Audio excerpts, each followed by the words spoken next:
मंच सज चुका है, पर्दा उठ चुका है, राजा अब निर्वस्त्र है और दरबार में सबकी नजरें सिर्फ उसी राजा पर है जो अब बिना कपड़े के नंगा हो चुका है। जी हां, संघ खफा है, गडकरी बागी हो चुके हैं। चुनाव आयोग ने वोट चोरी वाले मसले से पल्ला झाड़ लिया है और मोदी शाह इन दोनों की आंखें अब चाय पे चर्चा नहीं, इस्तीफे पे मंथन में उलझी है। दरअसल देश की राजनीति में इस वक्त वो फिल्म चल रही है जिसका डायरेक्टर कोई नहीं है, लेकिन स्क्रिप्ट में ट्विस्ट पे ट्विस्ट है।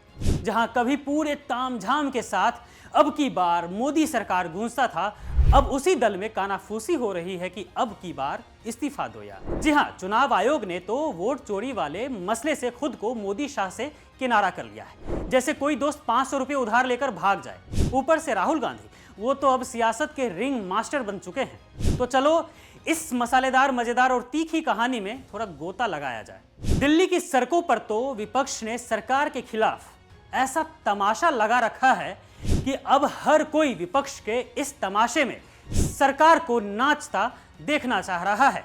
वोट चोरी के पोस्टर को लिए राहुल गांधी भारत जोड़ो यात्रा 2.0 के मूड में है। कांग्रेस चिल्ला रही है कि 2024 का चुनाव कम, जादूगरी ज्यादा थी, 70-80 सीटें तो फर्जी वोटरों ने जिताई है। विपक्ष के सपोर्ट में भीड़ चिल्ला रही है कि मोदी जी ईसी के साथ थोड़ी सी सेटिंग तो बनी थी ना, जिससे कारनामा किए थे चुनाव में, उसका राहुल के पास सबूत है।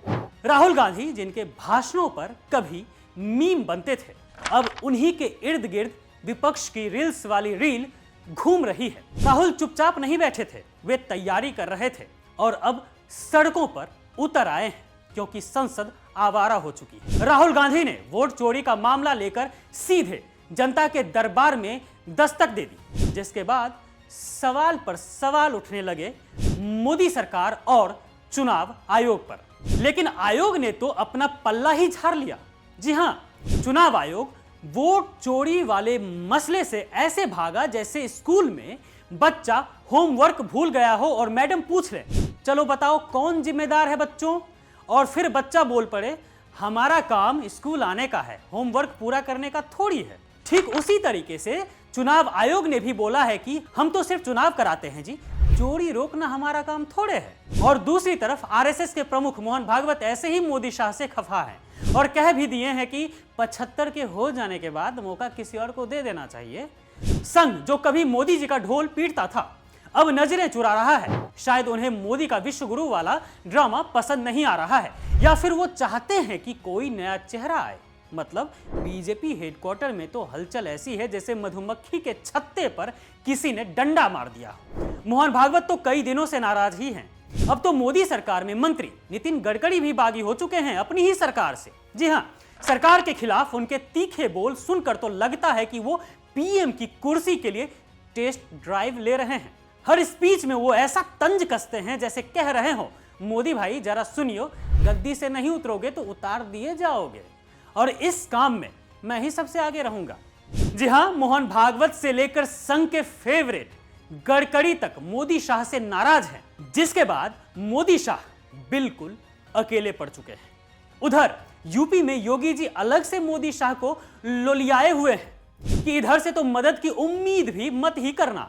मतलब मोदी शाह के खिलाफ चक्रव्यूह की रचना हो चुकी है, जिसको भेद पाना मोदी शाह के वश की बात नहीं है। अब हालत इन दोनों की यह है कि बिल्कुल अकेले पड़ गए हैं, जैसे कोई सियासी टापू पर फंस गए हों। संघ नाराज है, गडकरी बागी हो चुके हैं, विपक्ष बेकाबू है और ईसी किनारे पर। मोदी का विश्व गुरु वाला आलम टिमटिमा रहा है और शाह शायद गूगल कर रहे हों। संघियों को मनाने का आसान तरीका कौन सा है गूगल भैया। लेकिन तभी स्टेज पर राहुल गांधी आते हैं, विपक्ष की बागडोर थामे, जनता को जोश दिलाते हुए और बोलते हैं कि मोदी जी अब तो गेम ओवर लगता है आपका। तो भैया कहानी का मोदी एंड अब क्लोजअप में आ गया है। गडकरी का मुंह खुल चुका है, भागवत जी ने रिटायरमेंट की घंटी बजा दी है और विपक्ष के नेता राहुल गांधी ने तो जैसे मोदी सरकार को ही हाईजैक कर लिया है।